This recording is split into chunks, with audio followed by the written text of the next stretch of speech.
The old man said, "Listen, Lord of the Giants, these two dogs are my brothers. When our father passed away, we inherited 3,000 dinars. We brothers divided those dinars among ourselves. I started a shop and actively traded goods. Both of my brothers have also opened shops. After a few days, my elder brother sold everything in his shop. With this money, he purchased merchandise and then departed. A year later, while I was sitting in my shop one day, a beggar approached and began asking for alms. I replied, "God will bless you with more." And he began to cry. As I pondered, I realized he was my brother. I stood up and embraced him. I took him home and gave him 1,000 dinars to start working. He opened a shop and started his business. A year later, my other brother sold his savings and set off on his travels. We both tried to stop him, but he refused. He purchased the goods and departed with the caravan. He was gone for a year, and when he finally returned, it was in the same manner as my other brother. Oh, giant, just as I brought him home and gave him 1,000 dinars to start his business, my brother again opened a shop, and that's how we made a living.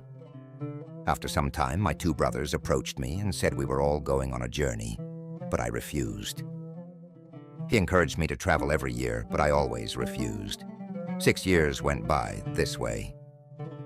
Finally, I fulfilled my promise to travel and completed the accounting of my shop.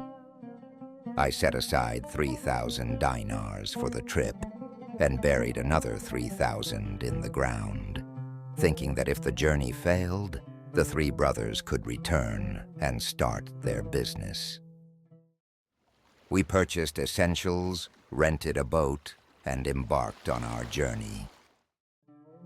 After a month, we arrived in a city with our belongings, holding a 10-to-1 advantage. When we reached the seashore to return, we saw a woman in old, tattered clothes step in front of me and say, "If you do good to me, I will reward you for it." When I heard her words, I brought her along.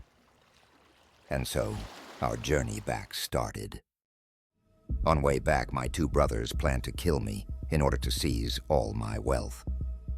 One night while I was asleep, they threw me into the sea first, and then lifted the girl and surrendered her to the waves. She made a lot of noise. Then the girl will metamorphose into a jinn. She lifted me into the air and soared away, and carried me to the roof of my house. And she flew again, warning me that my brothers would surely face punishment.